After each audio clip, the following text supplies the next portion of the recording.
Sabha, and we got a glimpse of that today, is that the opposition finally seems to have found its voice in Parliament. A voice that needs to be heard and a voice that needs to be shown. Rahul Gandhi, in his maiden speech today as the leader of the opposition, talked about all the pressing pain points as far as the opposition is concerned. What they believe was the message of Verdict 2024.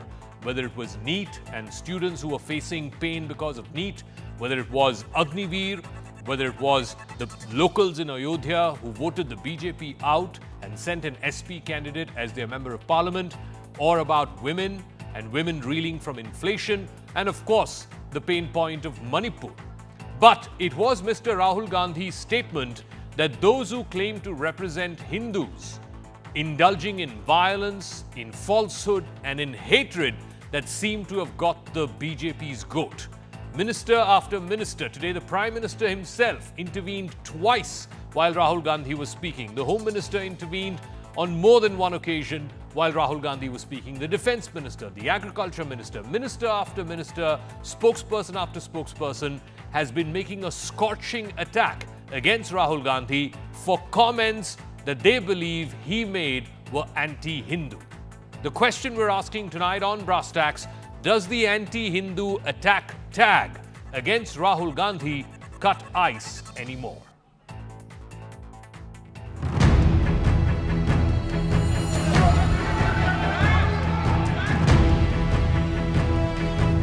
जो लोग अपने आप को हिंदू कहते हैं वो 24 घंटा हिंसा हिंसा हिंसा, नफरत नफरत नफरत। ये विषय बहुत गंभीर है। पूरे हिंदू समाज को हिंसक कहना ये गंभीर विषय है। हिंसा की भावना को किसी धर्म के साथ जोड़ना और ये सदन में और संवैधानिक पद पर बैठे हुए व्यक्ति ने, मैं मानता हूं मान्यवर, उन्होंने इसकी माफी मांगनी चाहिए। मेरे भाई कभी हिंदुओं का अपमान नहीं कर सकते, बहुत स्पष्ट बोला है उन्होंने बीजेपी के बारे में बोला है। Labeling Hindus as practitioners of violence is an insult to the institutional memory, the civilization memory of all Hindus. The Congress Party and Rahul Gandhi must offer an unconditional apology to all Hindus. दूसरे धर्म के विषय में तो कहते हैं आतंकवाद का कोई धर्म नहीं होता, पर हिंदू टेररिस्ट, हिंदू हिंसात्मक, करोड़ों हिंदुओं की आस्था जिस प्रकार से आहत की गई है, इसका माकूल जवाब हिंदू समुदाय, हिंदू समाज के लोग तो देंगे ही। All right, so let's take a look first at what Rahul Gandhi said in his maiden speech as the leader of the opposition. He was replying to the president's motion of thanks. This is what Rahul Gandhi said and what the BJP's counter is. He says that BJP claims that they are Hindus, but they spread violence, hatred, and falsehood. The Prime Minister intervened. The first time the Prime Minister intervened, he said that Rahul Gandhi, the leader of the opposition, has insulted the entire Hindu community. Ye badi gambhir vishay hai, is what the Prime Minister said. Amit Shah also countered Rahul Gandhi, saying that Rahul Gandhi is forgetting the culture of violence imbibed by the Congress Party during the emergency in 1975 and also during the anti-Sikh riots in 1984. That was the first attack point. Rahul Gandhi also touched upon the Agniveer scheme. He said that those who become Shaheed, those Agniveers who become Shaheed or who are martyred, are not given financial aid from the government, nor are they given the title of Shaheed. Rajnath Singh, the Defence Minister, has countered that by saying that there's a compensation of 92 lakh rupees for Agniveers who become Shaheed or who become martyrs as per the guidelines outlined by the government. Also, Rahul Gandhi went on to say that the Agniveer scheme was imposed without any kind of consultation, either with the defence forces or with experts. Rajnath Singh has countered that by saying as many as 150 organizations and ex-servicemen were consulted before Agniveer was rolled out, and that there are similar schemes followed in Western countries like the US, UK, etc. Then Rahul Gandhi talked about the farmers' bill and the pain point for the farmers. He said that the government has ignored a consistent and long-standing demand for legal guarantee for minimum support price for major crops that farmers have been asking. The Agriculture Minister Shivraj Singh Chauhan has countered that by saying that the government every year, every season fixes MSP rates for 14 declared crops. Shivraj Singh also went on to say that the MSP regime was not enforced during the Congress's rule. So, from different attack points, pain points, as the opposition sees it, Rahul Gandhi outlined that in his maiden speech as LOP. But it is his comment about Hinsak Hindus which seems to have got the goat of the BJP. He later clarified, moments after the Prime Minister's first intervention, that he was talking about the BJP and that the BJP, Mr Modi and the RSS do not represent all Hindus. Does this stand? Are we going to see more parliamentary fireworks in the remaining 2 days that are left of this session? Joining us now on the talking point, Praniti Shinde is Lok Sabha Member of Parliament of the Congress Party from Solapur, Sanju Verma, National Spokesperson of the BJP, Smita Prakash is editor of ANI, and Rashid Kidwai, author and senior journalist, somebody who's tracked the Congress Party for more than 50 years now. Let me start with Praniti Shinde. From the Prime Minister who intervened twice, the Home Minister who intervened 3 times, various BJP ministers have taken great umbrage at the fact that the leader of the opposition, Mr Rahul Gandhi, said, "Jo log Hindu bolte hain, वो हिंसक होते हैं, हमेशा 24 घंटे हिंसा हिंसा हिंसा, नफरत नफरत नफरत की बात करते हैं." Should Mr Gandhi have refrained from generalizing or broad brushing, saying जो लोग अपने आप को हिंदू बोलते हैं? You know, firstly, we need to understand that Mr Gandhi now holds a constitutional position, and that of the leader of opposition, in spite of which he was interrupted almost 12 times. He was made to sit down and stand up and sit down and stand up almost 12 times. And opposition, people from the ruling party were talking, interrupting him. God knows under which rule the speaker was letting them do that. And there were so many interruptions, in spite of which he continued to talk. And you can see that the ruling party and the Prime Minister were left red-faced with the scathing attack that Shri Gandhi, the LOP, was making on them. They were absolutely embarrassed, and this is exactly what we were trying to do. We were not, they were not letting us speak. They were interrupting us, and they kept, without any sort of ground, they were talking about things. And Mr Gandhi was being very specific. He was, talking about the farmers. He was talking about Agniveer. He was talking about unemployment. He was talking about the racial and the caste and the gender discrimination that this government keeps doing. And we believe in Hinduism, and we don't believe in the BJP's Hindutva, is exactly what he said. We believe in the non-violent Hinduism. We believe in Hinduism which respects other people, which is tolerant Hinduism. We don't believe in the Hindutva that the BJP preaches and decides to divide the country on the basis of caste, creed and religion. Okay, so Sanju Verma, respond to that. He also quickly clarified after the Prime Minister's first intervention, saying BJP सारे हिंदू नहीं होते, Narendra Modi या RSS सारे हिंदू नहीं हो सकते हैं, saying that you folks are no custodians or repositories of all Hindus. You know, Zaka, I agree that Rahul Gandhi now, by virtue of being the leader of opposition, holds a constitutional post. So one would have imagined that he would behave more responsibly. He would show some modicum of restraint, some modicum of patience, some modicum of decorum, which is expected of the LOP on the floor of the House. But sorry to say, we saw none of that. It was vintage Rahul. झूठ बोलो, लगातार बोलो, बार-बार बोलो, और यदि कोई ना माने तो और जोर कर चीख कर झूठ बोलो. But unfortunately, झूठ के पांव नहीं होते. So the limited point that I first want to make is this. Rahul Gandhi has this habit of doing a volte-face, of engaging in topsy-turvydom. I remember a few months back he said, Shakti ko main nahi manta. The moment people said Shakti means Durga, Kali, Saraswati, Lakshmi. Oh, I did not mean Shakti in the context of Hinduism. He went abroad and he said that there is good Hinduism and bad Hinduism. I was actually talking about Hindutva, which is very different from Hinduism. He brought in this false analogy between Hindutva and Hinduism to deride Hinduism. I want to ask Rahul Gandhi one question. As a civilian, not as the national spokesperson of the BJP, आप में हिम्मत है to ever call out the bluff of somebody who says Allahu Akbar and गला रेत दिया था कन्हैया लाल का राजस्थान में, अल्लाह अकबर बोलकर गला रेत दिया था महाराष्ट्र में उमेश कोले का, अल्लाह अकबर बोलकर चार्ली हेब्डो हुआ, अल्लाह अकबर बोलकर the Mecca Medina bombings happened, अल्लाह अकबर बोलकर the Orlando night club bombing happened, अल्लाह अकबर बोलकर the bombings in Sweden and Manchester happened. But I never see Rahul Gandhi ever giving us bhashan about good Islam and bad Islam, about good Christianity and bad Christianity, about good Buddhism and bad Buddhism, about good Jainism and bad Jainism. मतलब सारा का सारा जो आपका ज्ञान है वो हिंदुओं के लिए है.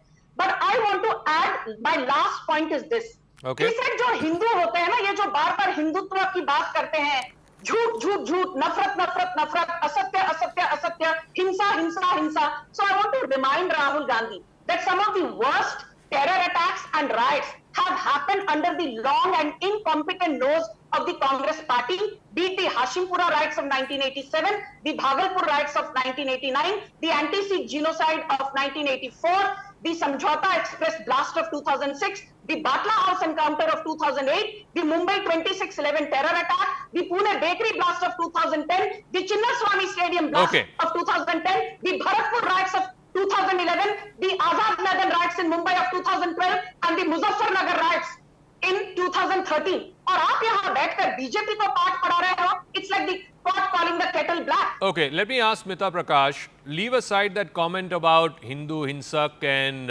24 घंटे हिंसा हिंसा हिंसा, असत्य असत्य असत्य बोलते रहते हैं.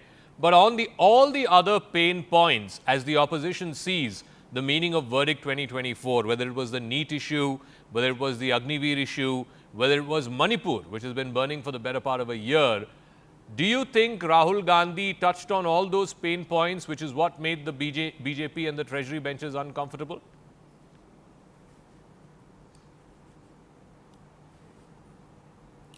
Two different points. Whether he picked up all the points, yes, he did. How much emphasis he ought to have laid on them and ought not to have laid on the Hindu part and all, that is debatable. And whether the BJP picked on something and should not have picked on something, that is again stuff which is of politics. Now, he did kick up quite a storm, and if his aim was to make a thunderous impact in his very first speech as leader of the opposition, he managed to do that.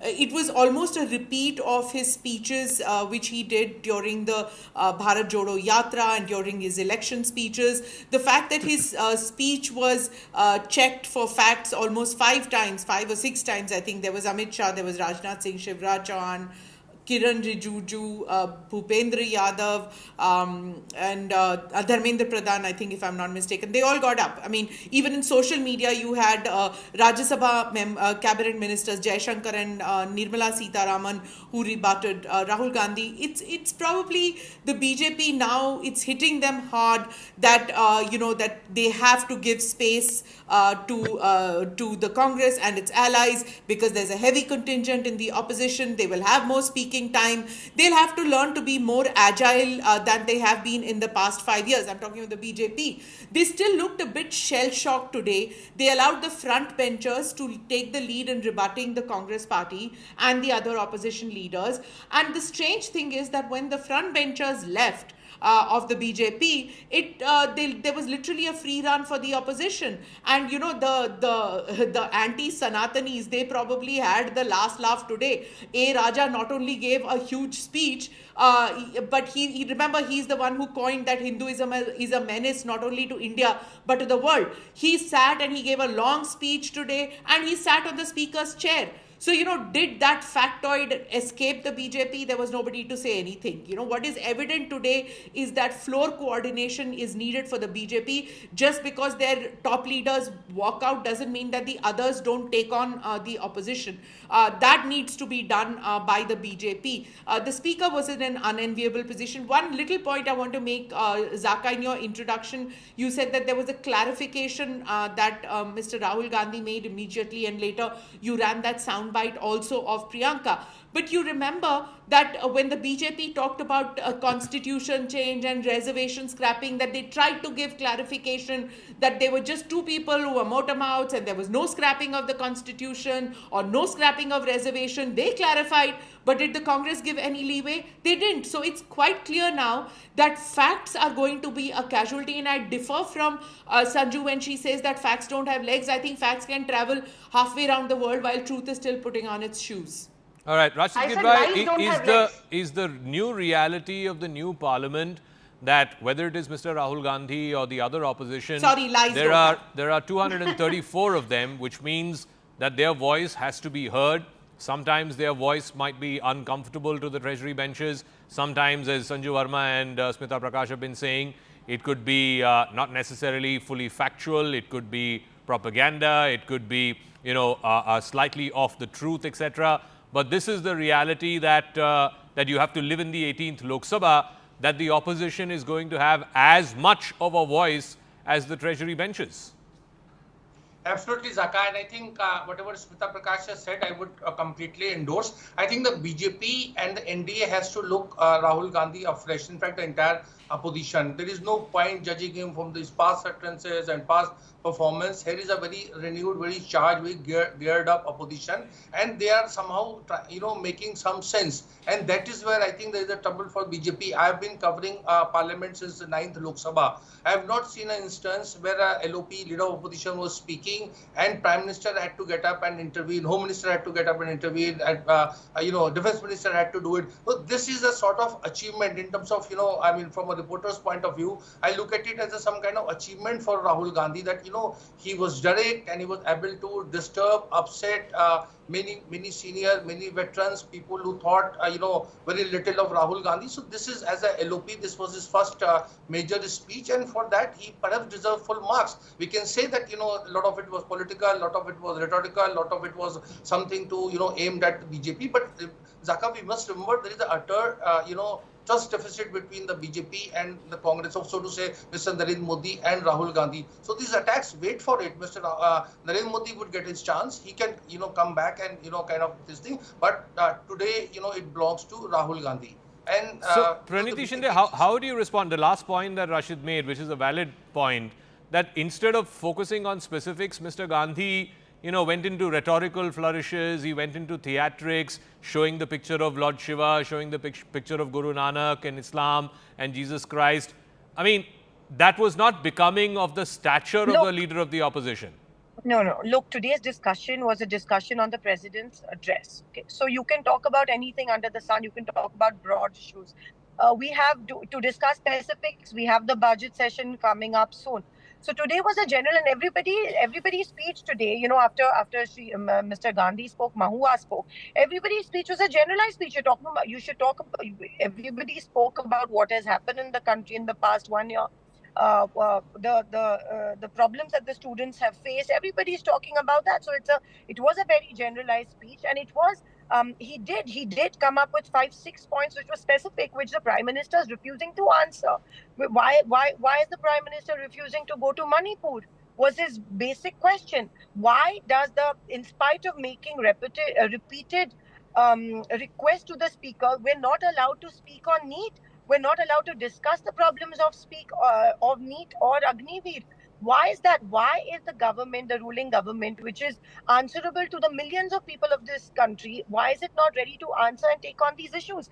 And if Shri Rahul Gandhi doesn't do it as a leader of opposition, who will?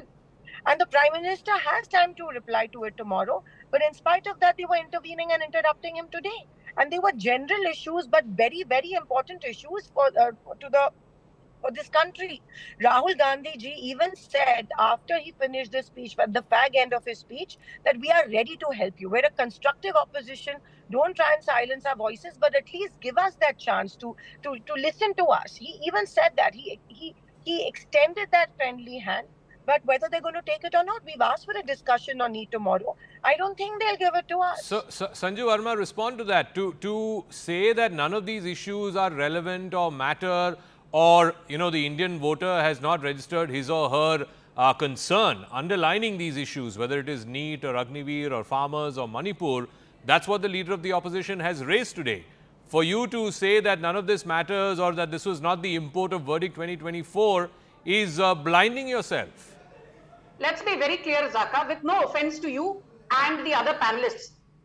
There is one blinding message from 2024, albeit with a reduced mandate of 240 seats. The electorate is very clear. They want Narendra Modi at the helm of affairs. That is why for the first time in 62 years, a Prime Minister has come romping back home for the third time in a row as the Prime Minister of the world's largest democracy. And the second message... No, but that's not a, it's not a blank check. It's not a blank check. A verdict at 240 is different from a verdict at 303. It's not a blank check. Yeah. Zaka, I was coming to that. Yes. What did I say, Zaka? I said, albeit a reduced mandate. And let me repeat, the second blinding message from the electorate is this, and this is not arrogance. If there is any arrogance, it is coming from the opposition benches with barely 98 or 99 seats. Look at how social media handles right from the chief of communications, Jairam Ramesh, to XYZ. ये तो ऐसे कर रहे हैं जैसे पता नहीं इनको किनखाब के पर लग गए हो. And let me also say one more thing. You know, people who sit here and say, oh, Rahul Gandhi wants to raise issues of import, but the BJP is not allowing him to do so. I think anyone who understands parliamentary procedures knows that there is question hour, where you can ask starred questions, unstarred questions, private member bill related questions, or short notice questions. For these question hour related questions, you have to give due notice. But then there is 0 hour, which is only very, very specific to India's parliament. And in 0 hour, you don't need to give any notice. 0 hour roughly starts at 12 in the noon, and anybody from the opposition or even the ruling treasury benches can raise any question he or she wants, which he or she feels is related to public interest and is of public import. I want to ask the opposition, आप बार-बार कहते हो हमको question hour में बोलने नहीं दिया गया. आपको इतना तो पता होगा कि 0 hour में कोई पाबंदी नहीं है. If Rahul Gandhi wanted to discuss NEET, why did he not discuss NEET during 0 hour? If Rahul Gandhi wanted to discuss farmers, why did he not discuss that during 0 hour? There was no restriction. If Rahul Gandhi wanted to discuss Manipur, why did he not discuss that during 0 hour? Rashid wants to respond to that.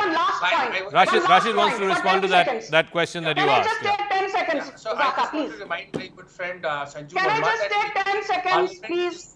Let him respond. I'll come back to you. Let him respond. Yeah. In classical political science, it is mentioned that parliament has a power other than converting man into a woman and woman into a man. Parliament has powers to do anything and everything. So rules and all are there. It's done by the parliament. And so in parliament, anything can be discussed. So it is not, what I'm saying is it is not a prisoner of rules and procedures. So this should be, understood. Again, the BJP is committing the same mistake. Perhaps they had what Smita Prakash was saying about speaker.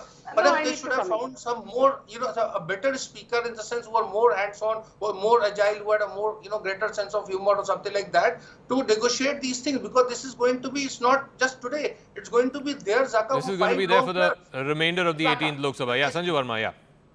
My limited point is this.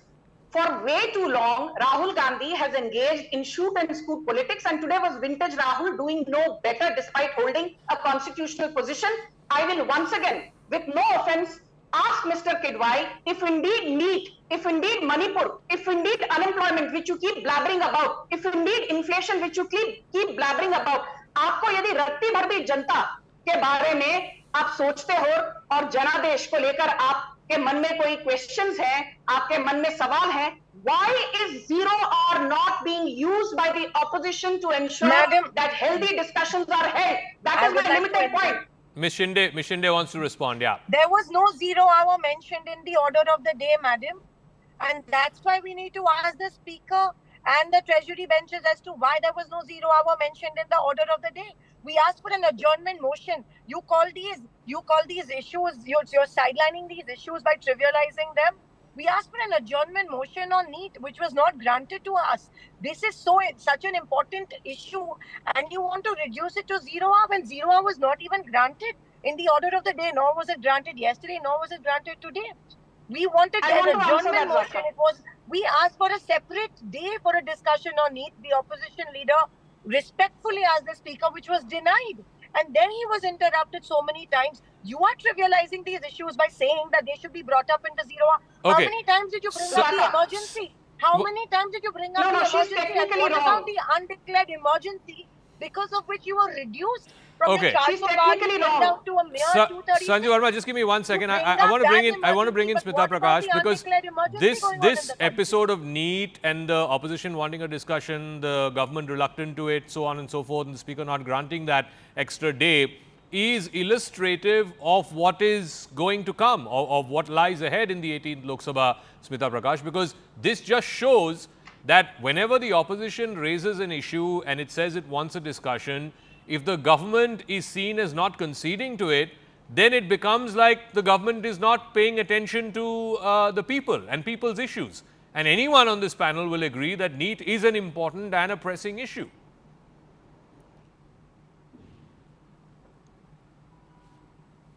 True. I think today was just a trailer, Zaka, of what's going to come in the next few days. I mean, the speaker was in an unenviable position today. He had to allow the LOP to have his say, yes. But RG was repeatedly holding placards despite being advised very politely not to do that, not to make personal comments on the leader of the house. But it didn't matter to Rahul Gandhi.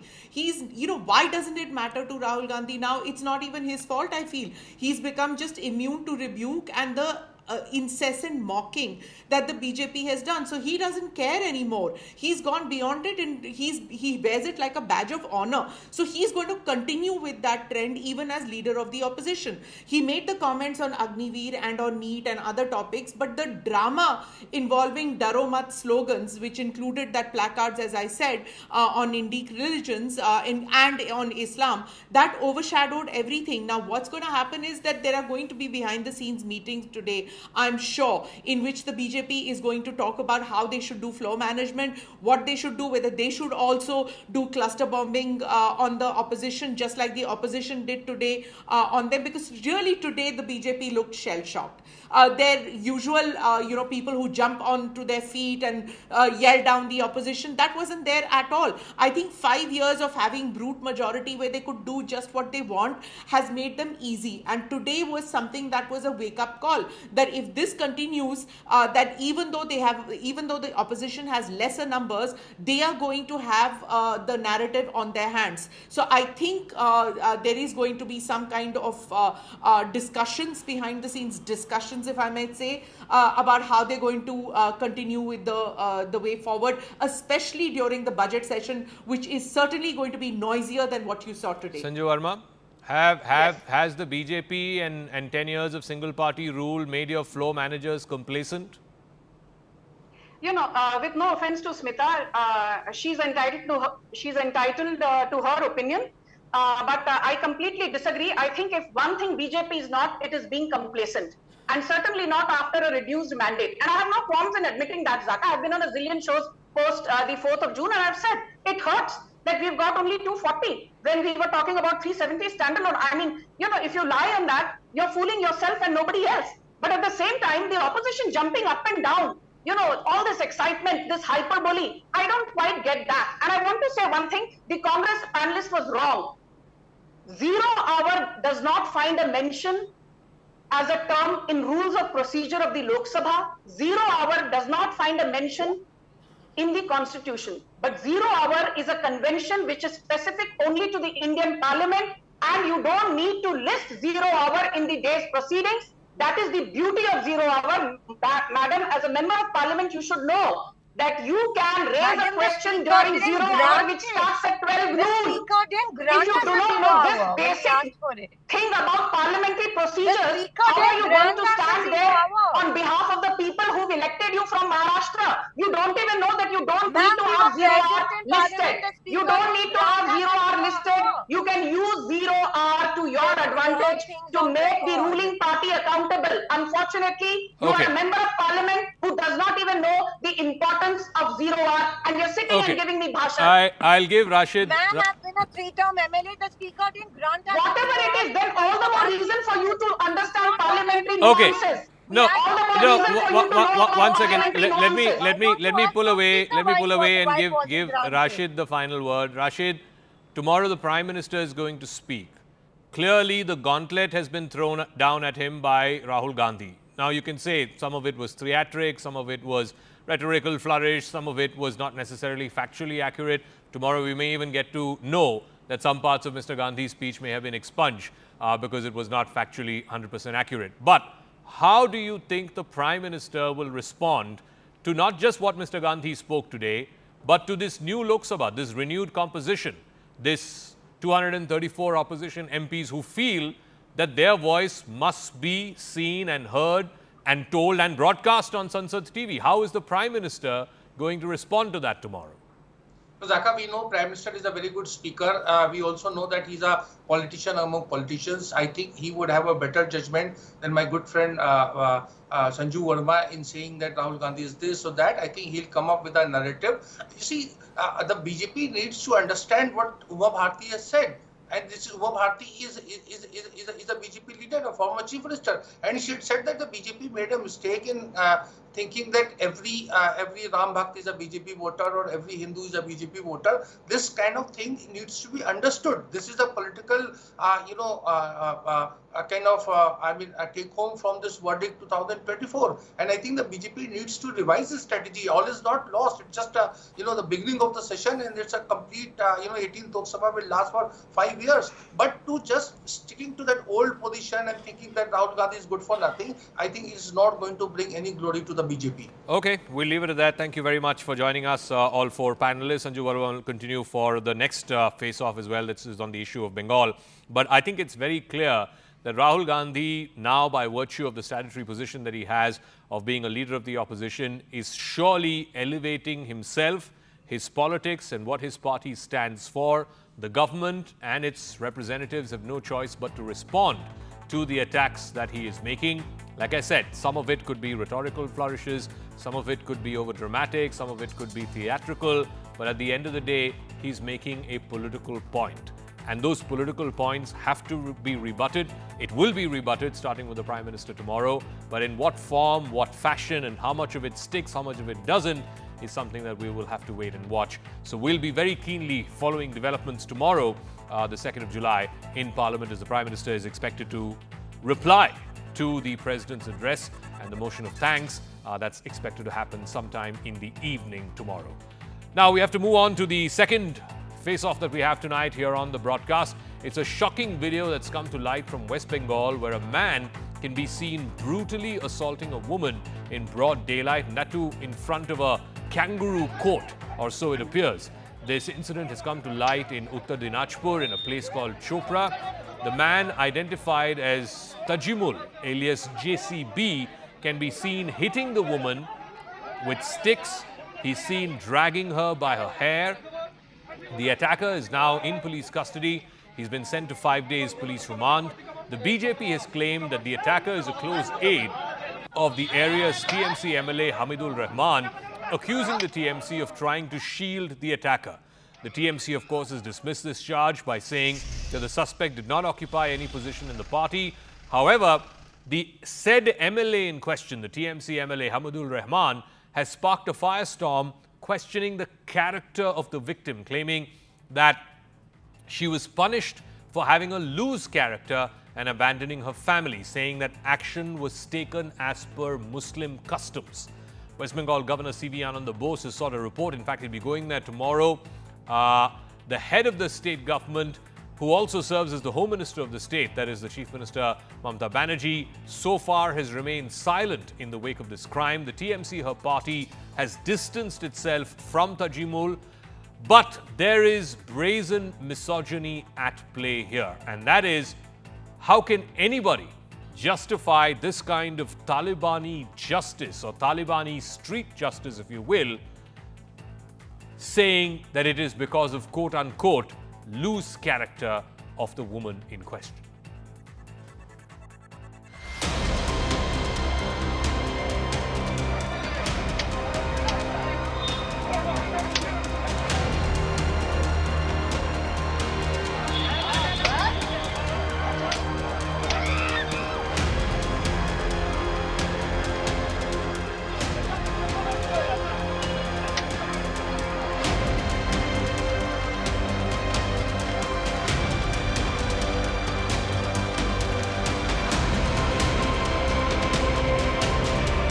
চরিত্রবান হয়েছে, এখন তো একটা আমাদের মুসলিম কাস্টের সামাজিক আচার বিচার হয়ে থাকে।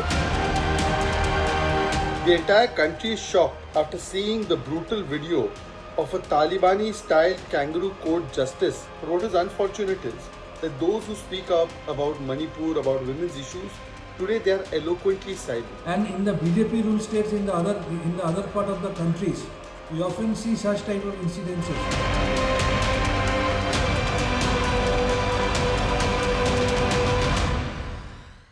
All right, on the face-off tonight, Sanju Verma, national spokesperson of the BJP, continues to be with us. Riju Datta is spokesperson of the TMC. Riju Datta, surely someone who is an erudite, learned spokesperson of a party would not accept this as some kind of justice. I mean, this is, for want of a better phrase, Talibani kangaroo court that has been unleashed on a hapless woman in Uttar Dinajpur. Surely your party can do better than just arrest this man. Surely you should be distancing yourself from this man, Hamidul Rahman, who is the MLA in question, who I believe is the mentor of this man, JCB Tajimul, who I believe is a known history sheeter. He's had multiple cases in the past. The fact that all of this happened under the nose of the administration should be a matter of grave shame, Riju Datta. Let me go one by one because it's a sensitive topic. Point number one. Anyone in any place of Bengal, if they resolve to this type of kangaroo courts, it is illegal and it is criminal. Let me put that on record, number one. Number two, whoever this fellow is, Tajimul, JCB, I don't know whoever this guy is. In Bengal, atrocity against women is not tolerated.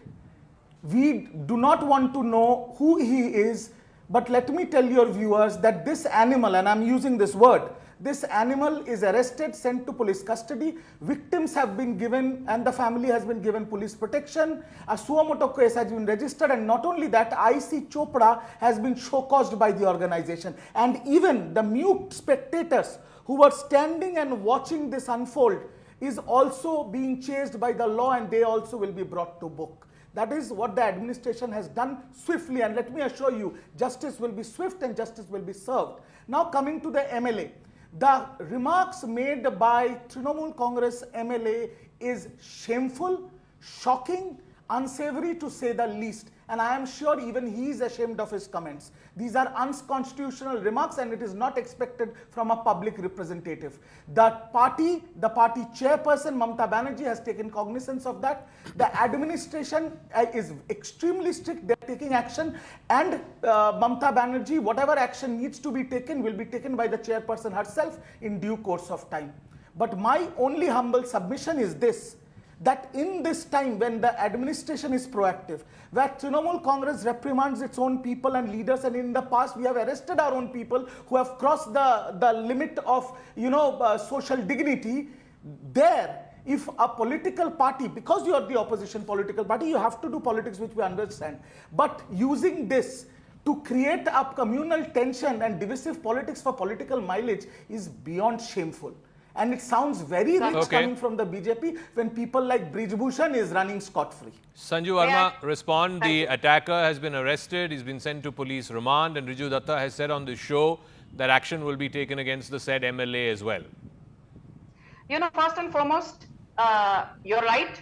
Riju is a erudite spokesperson, and I'm glad he's addressed the elephant in the room and called the bluff of both the TMC MLA, who was actually using unparliamentary language, and condoning the shameful incident at Chopra in Uttar Dinajpur.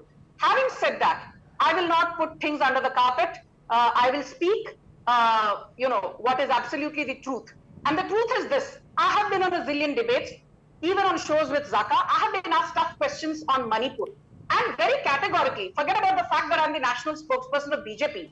I'm also a bona fide citizen. I'm an aware civilian. I'm educated, and I'm a woman on top of that. I always maintained one single line. I said, let the perpetrators of Manipur be brought to book. I was asked about Prajwal Revanna. I said the same thing. I was asked about Brij Bhushan. I said the same thing. If he is guilty, let him hang by the gallows. But what I want to point out here for the benefit of your audience, Zaka, is that A, there have been way too many incidents in West Bengal. The shameful incident at Uttar Dinajpur, where a woman was publicly flogged like we see in Sharia countries. I was horrified. Those images on social media which are viral, I mean, you can't even watch the entire clip. It is that shameful.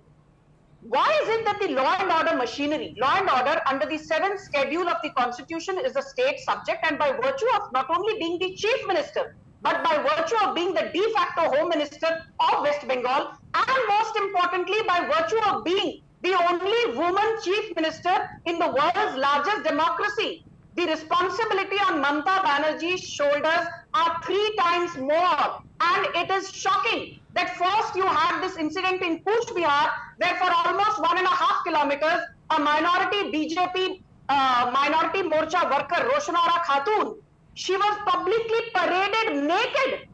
And I did not see any condemnation from the likes of Mahua Moitra, Sushmita Dev, Kakoli Dastidar, Sagarika Ghosh, you know, women who otherwise start jumping up and down and say, oh, ladki hu, lad sakti hu. If you can talk about Manipur, talk about Uttar Dinajpur. If you can condemn Manipur, have the guts, have the audacity, have the honesty to condemn what happened to a BJP minority Morcha worker in Cooch Behar. And I also want to point out one thing. Why is it that it is always the BJP workers who are at the receiving end of things, and then BJP is accused of orchestrating a conspiracy? I remember Sagarika Ghosh, who's a bona fide TMC Rajya Sabha member of parliament, said each woman in Sandesh Khali was given 2,000 rupees to speak lies. They had never been raped, never been molested. Matlab, she's indirectly giving a clean check to the like of TMC hooligans like Shah Jahan Sheikh. And my last point, do you remember Zaka?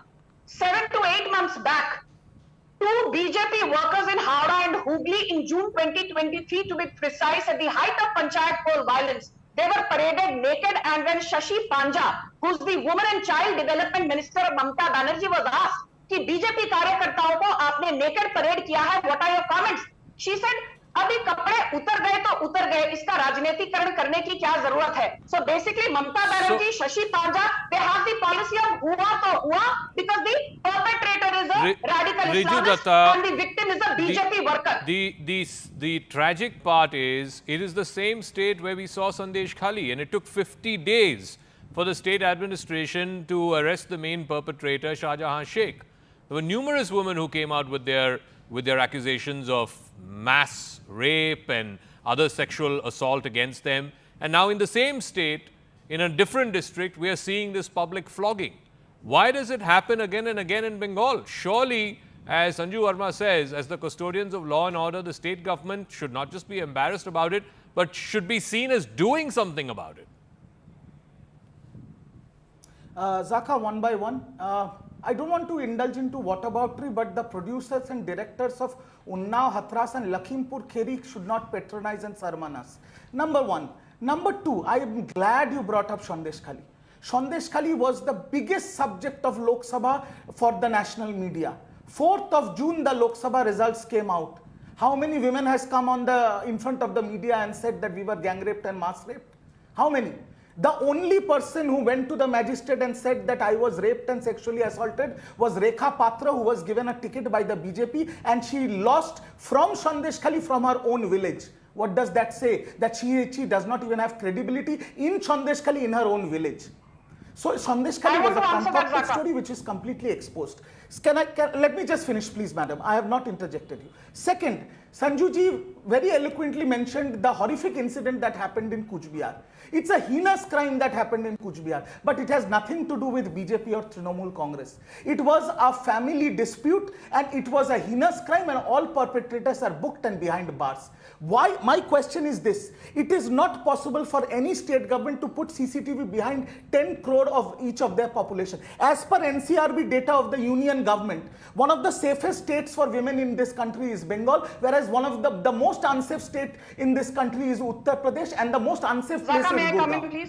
So the NCRB data states that. My question is this. If there is a heinous crime, if there are some animals perpetrating atrocities against women, the responsibility of the administration is to take swift action and make sure justice is served. That's what we are doing. Okay. But my question is, the people who are lecturing us, are they doing that for their own kind? That is my question. Sanju Verma, again, I'm sorry I'm bringing up the Manipur example, but the opposition is saying that, look, in Manipur also heinous crimes happened against women.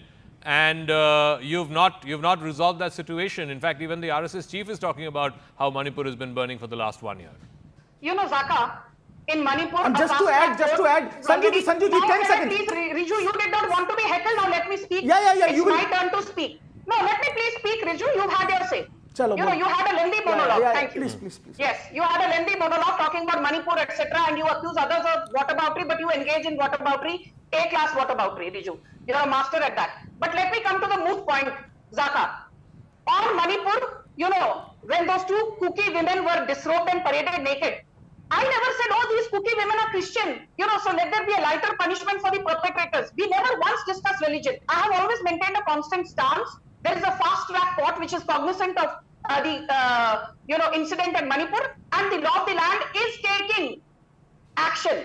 I will not say law of the land will take action. It is happening. Action is taking place right here, right now. But I want to today focus on West Bengal, because I don't like this. Each time something happens in West Bengal, Uttar Pradesh ki baat karo, Assam ki baat karo, Madhya Pradesh ki baat karo, Haryana ki baat karo, and put what happened in West Bengal under the carpet. I will not allow that to happen today, because this is a serious issue.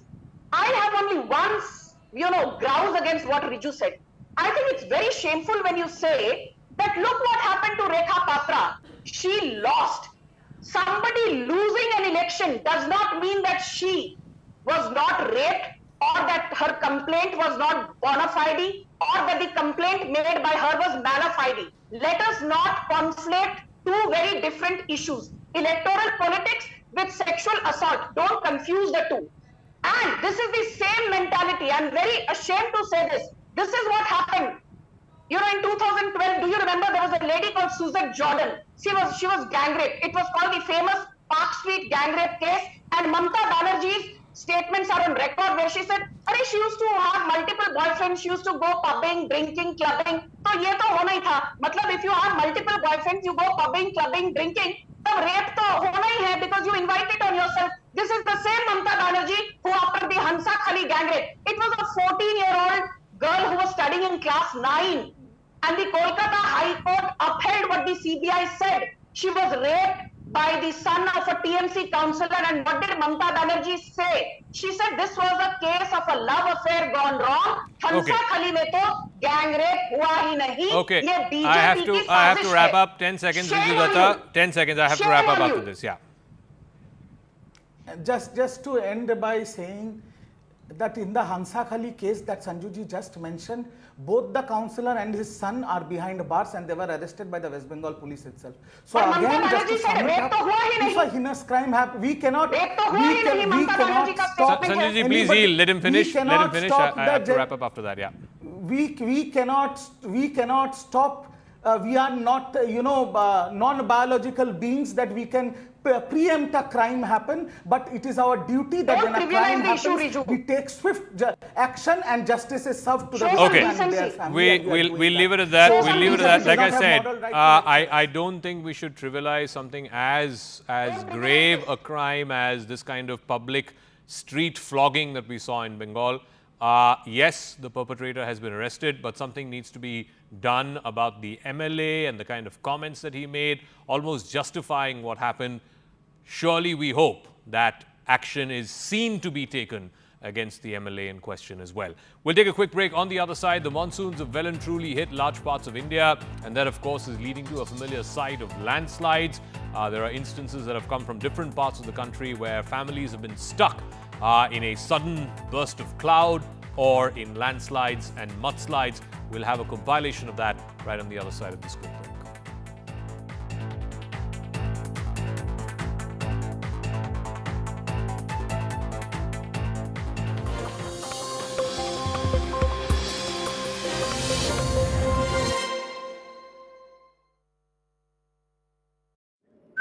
किया है।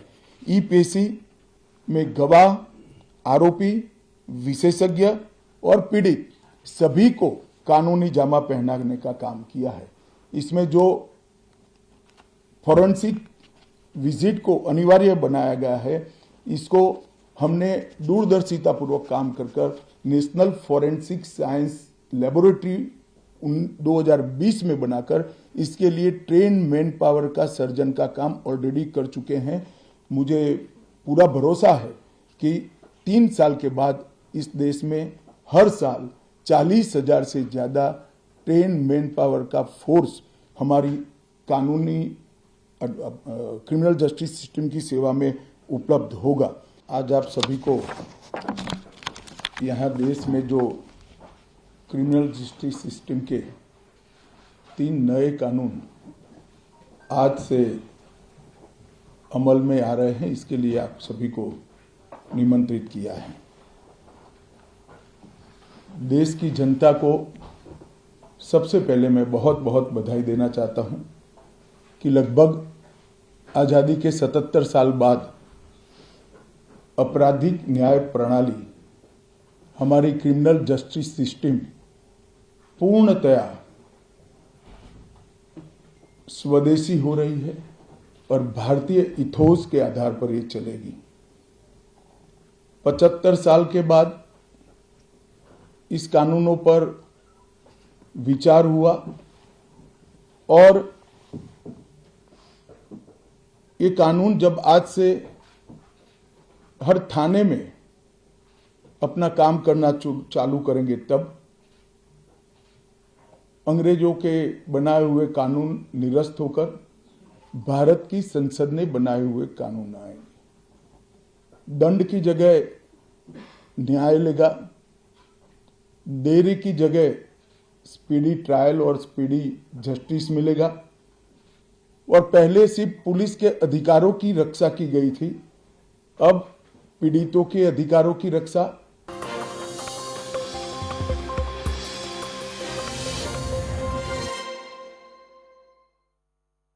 बहुत ही ज्यादा ये खतरनाक हादसा हुआ है। रोंगटे खड़े करने वाला जो वीडियो सामने आया है वो अपने आप में बता रहे कि किस तरीके से जो परिवार था, पीड़ित परिवार था, अपने आप को बचाने की उन्हें पूरी ताकत झोंक दी, लेकिन वो बच नहीं पाया। देखिए, इस समय हम यहाँ पे लोनावला की बुशी डैम में मौजूद हैं। मौसम यहाँ पर हर एक 2-2 मिनट में बदलते रहता है। कभी फॉग आ जाता है, कभी बारिश हो जाती है, जिसकी वजह से काफी ज्यादा दिक्कतों का सामना करना पड़ रहा है रेस्क्यू टीम को लिए। आपको बताना चाहेंगे पंकज, देखिए इंडियन नेवी यहां पर पहुंच चुकी है। 19 से 20 इंडियन नेवी के जो डाइवर्स हैं वो यहां पर पहुंच चुके हैं। लेकिन देखिए, मौसम के हिसाब से उनके सामने सबसे बड़ी चुनौती है कि अचानक बारिश हो जाती है, फॉग इतना ज्यादा हो जाता है कि आदमी 50 मीटर 100 मीटर आगे नहीं देख पाता है। ये दृश्य जितना खूबसूरत लग रहा है पंकज, उतना ही खतरनाक है, क्योंकि लोनावला एक ऐसी जगह है, टूरिस्ट स्पॉट है, जहां पर महाराष्ट्र और हिंदुस्तान के अलग अलग जगहों से लोग यहां पे घूमने फिरने आते हैं। बारिश के मौसम में यहां पर बहुत ज्यादा भीड़ होती है और इसी भीड़ में सबसे ज्यादा हादसे होते हैं। अभी देखिए, बारिश नहीं हो रही है, पानी एकदम शांत है, लेकिन 5 मिनट बाद या 10 मिनट बाद जब ये बारिश होगी तो जो पानी का फ्लो है वो बहुत ज्यादा तेज हो जाएगा और इसी वजह से लोग पानी की चपेट में आ जाते हैं। ऊपर का हिस्सा दिखाने होगा, ये पूरा पहाड़ी इलाका है। अगर मैं अपने कैमरे से स्वप्निल को बोलूं कि 360 आपको व्यू दिखाए, ये देखिए पूरा घना जंगल है, घने जंगल के ऊपर ये पूरा पहाड़ी इलाका है और हर एक जगह से झरने की तरह पानी बहकर नीचे आता है। इसी का व्यू का लुत्फ उठाने के लिए जो पीड़ित परिवार है, जो पुणे में रहता था, वो यहाँ पर पहुंचा हुआ था। उन्हें बिल्कुल अंदाजा नहीं था कि पत्थर पर जहां पे बैठे हैं 5 से 10 मिनट बाद उसी पत्थर पर पानी इतना तेज होगा, बहाव इतना तेज होगा कि सारे परिवार को लेके जाएगा।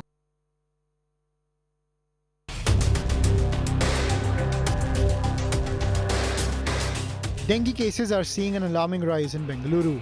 What was just 200 cases earlier has increased to 2,447.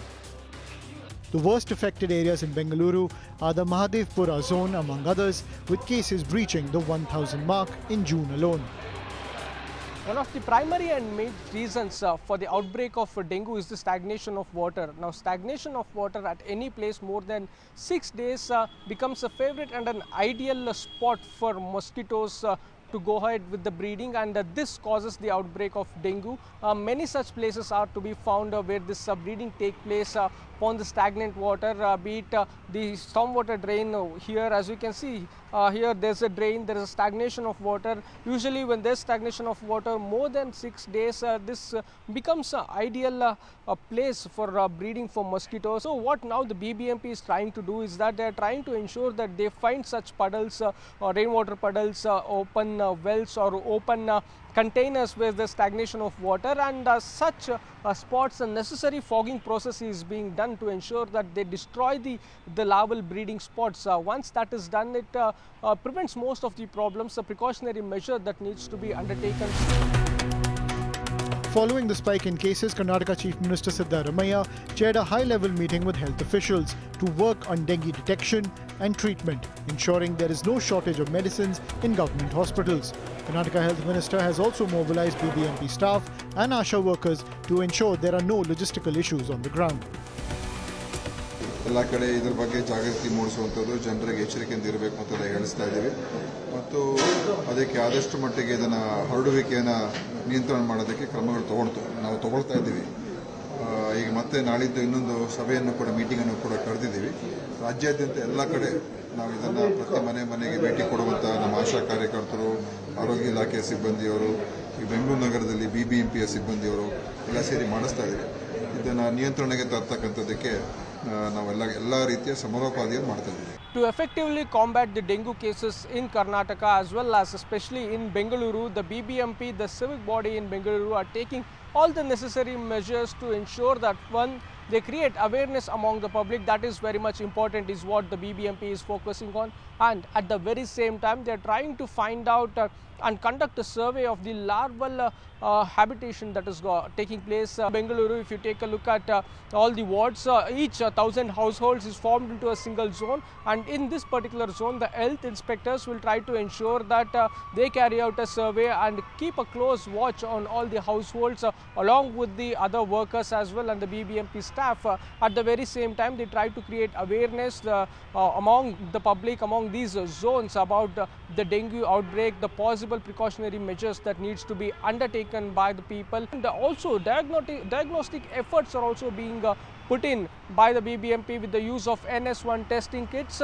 And at the very same time, if any individual of an household of a particular zone is showing symptoms of dengue, a sample is taken and testing is done. If he or she is tested positive for dengue, she is admitted or he is admitted. So these are the necessary measures that are being undertaken by the BBMP to prevent the spread of dengue in Bengaluru, not just in Bengaluru, across Karnataka, which is reported of more than 5,000 cases.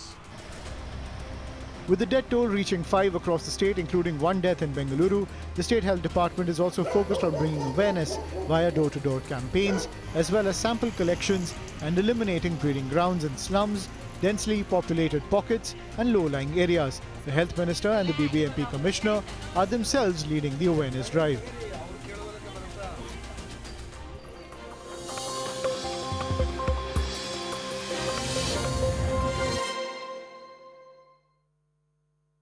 Presented by आनंद है, इसके भी अधिकारों की रक्षा करने का काम होगा.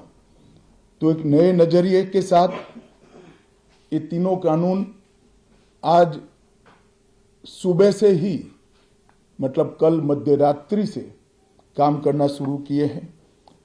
अब इंडियन पिनल कोड, जिसको IPC कहते थे, 1860 से जो कानून था, इसकी जगह BNS भारतीय न्याय संहिता आएगी. क्रिमिनल प्रोसीजर कोड, जिसको CRPC कहते थे, जो 1898 से अमल में था, इसकी जगह भारतीय नागरिक सुरक्षा संहिता BNSS आएंगे. और इंडियन एविडेंस एक्ट 1872 से जो इस देश की क्रिमिनल जस्टिस सिस्टम को गवर्न करता था, इसकी जगह भारतीय साक्ष्य अधिनियम BSA लागू होगा. तो BNS, BNSS और BSA के लागू होने से पूरी न्याय प्रणाली का आपराधिक कानूनों की पूर्णतया इसके अंदर हम कह सकते अब भारतीय आत्मा है. इसके ढेर सारे प्रावधान ऐसे किए गए हैं जिससे कई समूहों को फायदा होगा.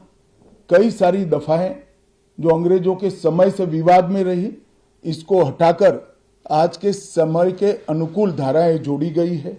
और कई सारी ऐसी चीजें जिससे भारतीय नागरिकों को परेशानी थी, इसको उठाकर नए प्रावधान किए गए हैं. सबसे पहले हमने इसमें हमारे संविधान के स्पिरिट के तहत दफाओं की और चैप्टर्स की प्रायोरिटी तय की है. सबसे पहली प्रायोरिटी महिलाओं और बच्चों के अपराध को दी गई है. और मैं मानता हूं कि ये करने की बहुत समय से पहले जरूरत थी। एक पूरा अध्याय इसमें जोड़ा गया है जिसमें 35 धाराएं हैं और 13 प्रावधान।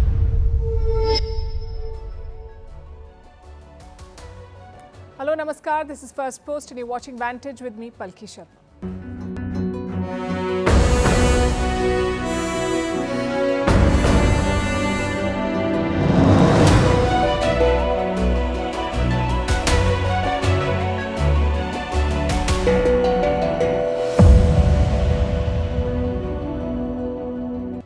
It's good to be back. Thank you for staying with Vantage. Tonight we start with the US presidential election. After the debate debacle last week, will Joe Biden get the boot? Will the Democrats find a replacement for him? And who will that person be? We'll discuss all of that.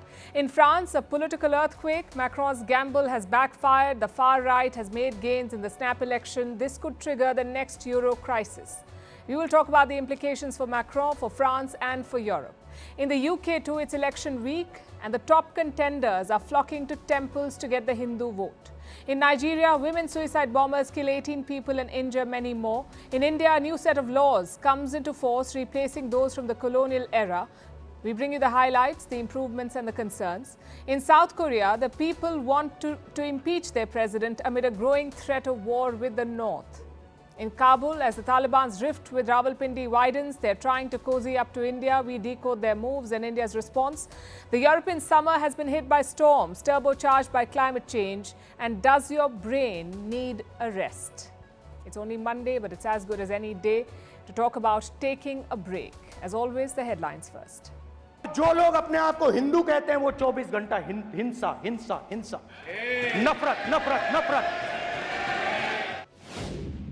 In India, uproar over Rahul Gandhi's first speech as leader of opposition in the Lok Sabha. He takes a jibe at the ruling BJP, says those who call themselves Hindus are indulging in quote-unquote violence and hate.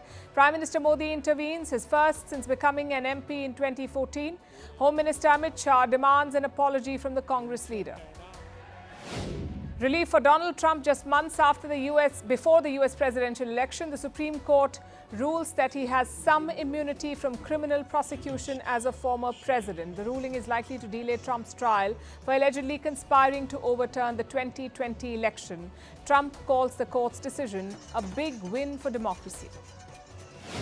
Russia claims to have captured 2 more villages in eastern Ukraine, but admits Kiev's drone attacks are causing power outages in its border areas. On Monday, Moscow said it had downed 36 drones. Recently, Russia has stepped up its push in the northeast to create a buffer zone against Ukrainian attacks. Norway calls off a plan to sell the last privately owned piece of land on Svalbard. The move is to prevent its acquisition by China. Norway has sovereignty over the strategic archipelago in the Arctic, but a 1920 treaty allows foreign entities to exploit its mineral resources. The victorious Indian men's cricket team stranded in Barbados. Hurricane Beryl shuts down the airport in the Caribbean island country. All flights cancelled and all shops and offices have been closed. Curfew has also been imposed in Barbados. And acclaimed Albanian novelist Ismail Kadare no more. The 88-year-old passed away after a heart attack in Tirana. His writings explored Balkan history and culture in poetry and fiction. Kadare was often tipped to win the Nobel Prize, but never did.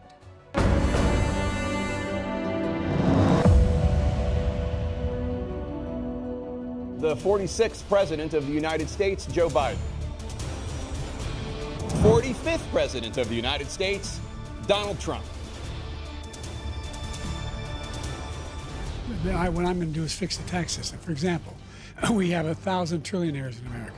I mean, billionaires in America. With the COVID, with dealing with everything we have to do with, look, if we finally beat Medicare. Well, he's right. He did beat Medicare. He beat it to death, and he's destroying Medicare.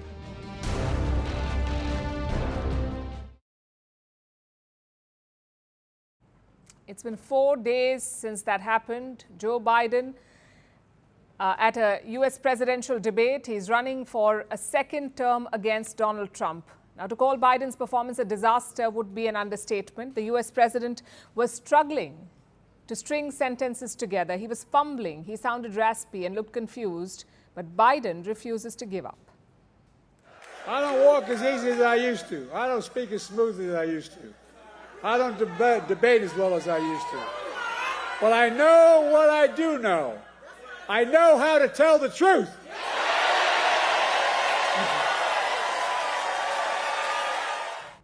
He's trying to embrace his old age, to sell it as an advantage perhaps. In any other situation, it may have been a good strategy. But this one seems beyond saving. Biden is under pressure to step aside to make way for a younger face as a Democratic candidate. And it's not just his critics. Even his voters are drifting away from him. Look at the result of this new poll. It is damning for Joe Biden. Most voters think that he should not run again. They have concerns about his health. 72% of the voters feel that Biden is not fit for office, that he lacks the mental and cognitive capacities to be US president. And this list includes some longtime supporters of Biden. The fact that he couldn't put answers together, the fact that he was tossed softball after Trump lied and lied and lied, and he just didn't go on offense. It was kind of clear to me that maybe Biden's not as with it as he used to be, and I think I'd be supportive if someone, they put up another candidate rather than Biden. The media too is turning against Joe Biden. Major outlets that backed him in the past now want him to drop out, like the New York Times. They've published an editorial. It is scathing. Allow me to quote from what they've said. Voters, however, cannot be expected to ignore what was instead plain to see. Mr. Biden is not the man he was 4 years ago. The New Yorker agrees. This magazine called Joe Biden, and I'm quoting, increasingly unsteady. Again, we have a quote. Biden is no longer a fluid or effective communicator. Then we have The Economist. They love dishing out election advice, and they say that if Biden bows out, he would be helping America. The Economist called Biden, and I'm quoting, befuddled and incoherent. And some Democrats seem to agree. These are members of Joe Biden's own party. They have doubts about the president now. In August, the Democrats will have a convention. Next month in August, and that is where Biden was supposed to be officially nominated for a second time as the Democratic presidential candidate. It was supposed to be a straightforward affair. Biden is a sitting president. He's the only candidate from his party in the fray. There was no one who was going to challenge him among the Democrats. So he had a clear path. But that does not seem to be the case anymore. Now Democrats want the convention to be opened up for other candidates to be considered. But who could these other candidates be? Who would replace Joe Biden? There is no clear alternative as of today, but the names of several potential replacements are doing the rounds, like Vice President Kamala Harris, California Governor Gavin Newsom, Michigan Governor Gretchen Whitmer, Kentucky Governor Andy Beshear, Illinois Governor J.B. Pritzker. All these names have been floated as replacements. Some lawmakers are suggesting the name of Michelle Obama as well, the former First Lady and the wife of Barack Obama, but she has not expressed any interest in joining the fray. Now, even if the Democrats make a switch, even if they throw their weight behind a new candidate, replacing Joe Biden is going to be tough because they will have to build up a new campaign from the ground up. They will have to win back the Democrats, the voters. Plus, they'll have to raise substantial cash to fight the election and hope to beat Donald Trump, who would have a clear head start.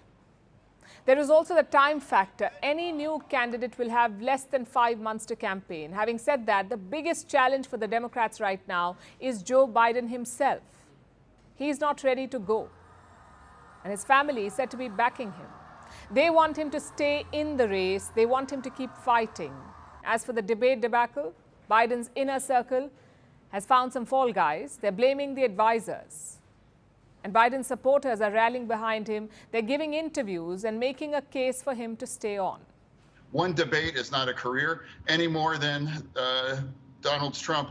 38 convictions for felonies aren't really going to define, his reputation and his presidency. And that's why they're both here again. On his part, the president has been trying to calm the Democrats. Over the weekend, he attended a series of fundraisers. The donors have not changed their mind, it seems. Team Biden says they raised some $27 million last Friday. But some top donors are worried. Reports say that they've made phone calls to Jill Biden, the First Lady. One top donor took to LinkedIn to describe his concerns. And here is what he wrote about Biden's debate performance. I'm quoting again. It certainly delivered a blow to the mood among donors and organizers. Another sponsor described the debate as a quote-unquote wake-up call. So the Democrats are in disarray.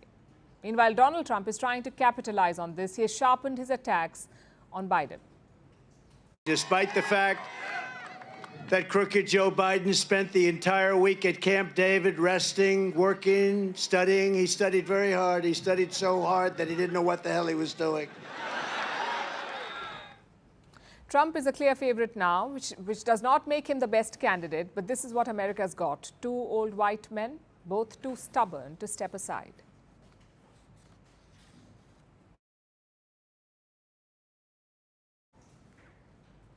It's among the biggest blunders in politics, right up there with Brexit or the Iraq War. I'm talking about Emmanuel Macron's recent gamble, his decision to hold snap elections in France. It's backfired magnificently. Not only has his party slid to third position, the far right has made significant gains. They're in pole position to form a government in France. Now, you must have heard this term multiple times, the far right in Europe. But what exactly does it mean? What is the far right? The right wing in Europe do not like social change. They prefer the way things are, whether it's religion or taxes or national identity. And then there is the far right. Think of them as the right wing on steroids. They can be radical on key policy issues. They don't like abortion or gay rights or immigration. Sometimes it can border on racism and homophobia. Many of these parties also do not like globalization. They prefer countries to be in charge of their own affairs, hence their dislike for the European Union. In the 20th century, this thought was associated with Nazis and fascists, the far right thought. So for decades, they were cast out from European politics. But now they're making a comeback and they're making gains. Let's look at the numbers in France. These are the results from the first round of voting. The far right got 33% of the votes. The left wing got 28%. And President Macron's centrists slumped to the third spot, just 21% of the votes. So the far right clearly won this round, but they did not win a majority, which is why there is going to be a second round. You see, France's parliamentary elections are a bit complicated. A candidate must win more than 50% of the votes. If not, it goes to the second round. And in this round, the second round, only the top 2 or 3 candidates will remain. And the candidate who wins the maximum votes is declared the winner. Now, there are 577 seats in the French parliament. Less than 100 seats have been decided so far. So on less than 100 seats, we have a clear winner with more than 50% of the votes. The rest will be declared after the second round. It's slated for next Sunday. So by next week, we'll have more clarity. Meanwhile, celebrations have started in the far-right camp. They were long considered taboo in France, but now they are the biggest political group in the country. Their leader is Marine Le Pen. She called the results a form of emancipation. It's a form of great emancipation for the people. They're taking back their freedom. They once are determined to defend themselves against political powers that have hurt them, that weakened them, that ruined them. What do these results mean for France? Broadly, 3 things. First, tension on the streets. Far-right supporters are celebrating their victory, but others are out in protest. Things have been peaceful so far, but such rival demonstrations can easily spin out of control. Take a look at this.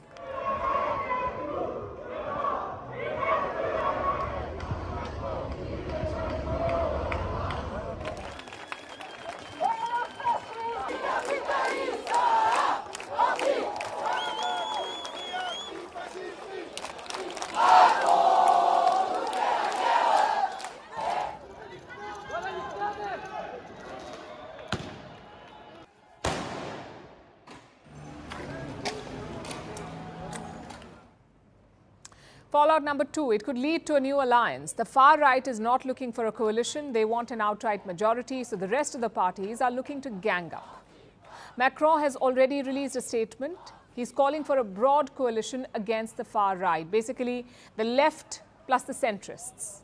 His Prime Minister also echoed that call. I say this with the force that the moment calls for, to each and every one of our voters. Not a single vote must go to the national rally. Which brings us to the final point, irreparable damage to Emmanuel Macron's legacy. There are 3 possibilities after the second round: a far-right victory, a left plus centre victory, or a hung parliament. And all 3 will turn Macron into a lame duck. That too in the middle of the Olympics. Remember, France will be hosting the Games later this month. The whole world will be looking at France, and what will they see? A president humbled and left at the mercy of others. Macron's presidential term lasts until mid-2027. And as president, he can still control France's foreign and defense policy. But he needs the parliament for domestic policies like taxes or immigration or health and education. So we could be looking at a long period of deadlock in France. A president who does not like the parliament, a parliament that does not like the president, and end result, no work gets done. And this election result is important not just for France, but for the rest of Europe as well. It will send shockwaves through the continent. France is the second largest economy in the European Union. It is the EU's only nuclear power. Also a permanent member of the United Nations Security Council. If the far right can win France, they can influence European politics. They can push their own position on issues. Take a look at where they stand. Less cooperation with NATO, banning birthright citizenship, tighter immigration rules, less support for Ukraine, and less synergy with Brussels. So France could withdraw from an active role in Europe, which is the opposite of Macron's position. Having said that, politicians can throw surprises. Just look at what happened in Italy. The doomsday predictions have fallen flat. The far right is leading a pro-EU government in Rome. So I guess the only option is to wait. The next round will decide the fate of France and Europe. But even if the far right cannot cross the majority, one thing is quite clear. The old taboo is gone. It's only a matter of time before they form a government.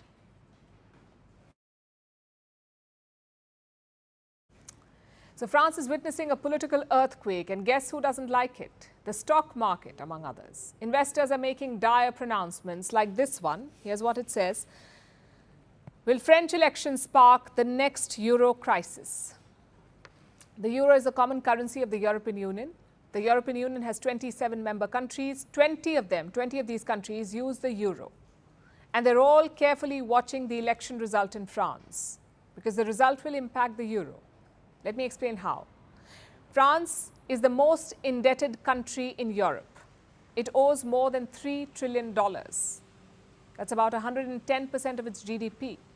The country is running a deficit.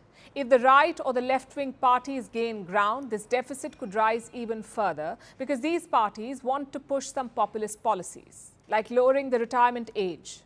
They want to lower it back to 60. Last year, Macron had introduced a law.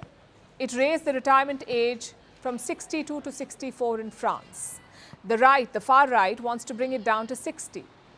This will increase France's pension bill. What about the left-wing parties? What have they promised? They want a higher minimum wage. They also want to lower taxes on individuals. Like I said, these are all populist measures. These parties want to put more money into the hands of people. But these promises come with a price tag. France will need more than $20 billion to finance these proposals. And where will this money come from?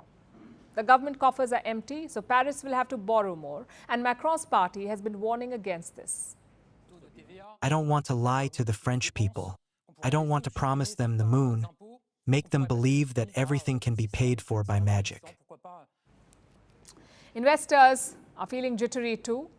There has been a sell-off in the markets. Last month, French stocks lost about $210 billion.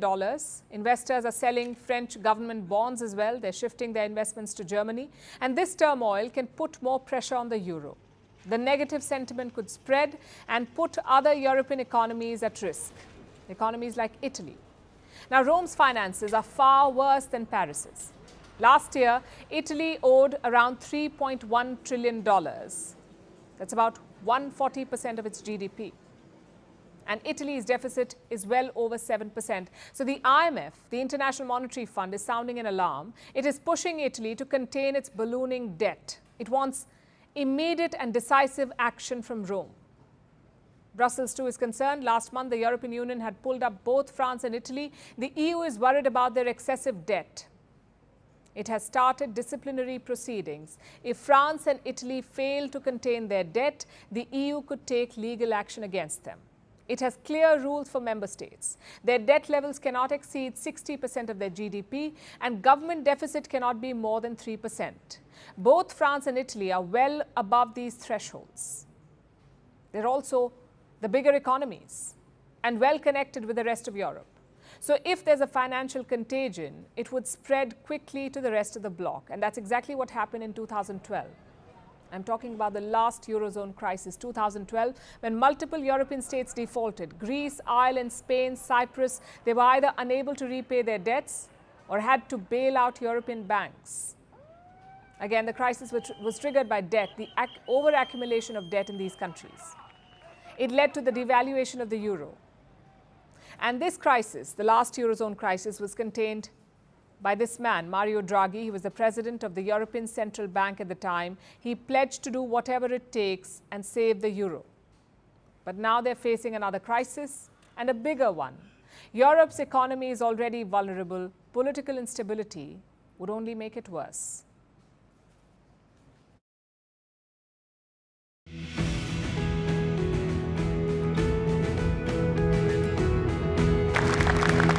It is time for a change, and we are it. Thank you. And I invite you all to join our mission to stop the chaos, turn the page, and start to rebuild our country. Thank you so much.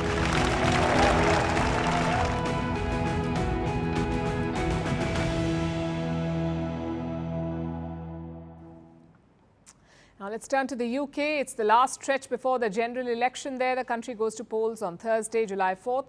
So the British politicians are making last-minute preparations, and this is what it looks like.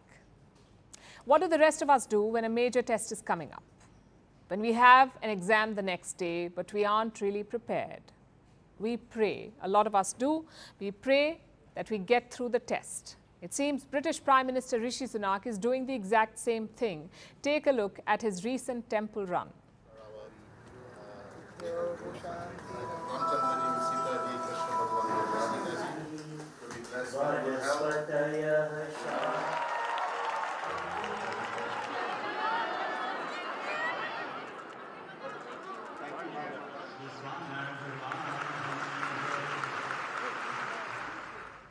On Saturday, Rishi Sunak dropped into the Swaminarayan Mandir in London, where he prayed and made his offerings. Then he gave a campaign speech. It is truly a great privilege to be with you all this evening. And this mandir stands as a great statement of the contribution that this community makes to Britain. Now, I am a Hindu, and like all of you, I draw inspiration and comfort from my faith. I was proud to be sworn in as a Member of Parliament on the Bhagavad Gita. Our faith teaches us to do our duty and not fret about the outcome, as long as one does it faithfully. Sunak did his best to woo Britain's Hindu voters. He spoke about his family, he made jokes about his parents wanting him to be a lawyer or a doctor. He expressed pride at being the UK's first British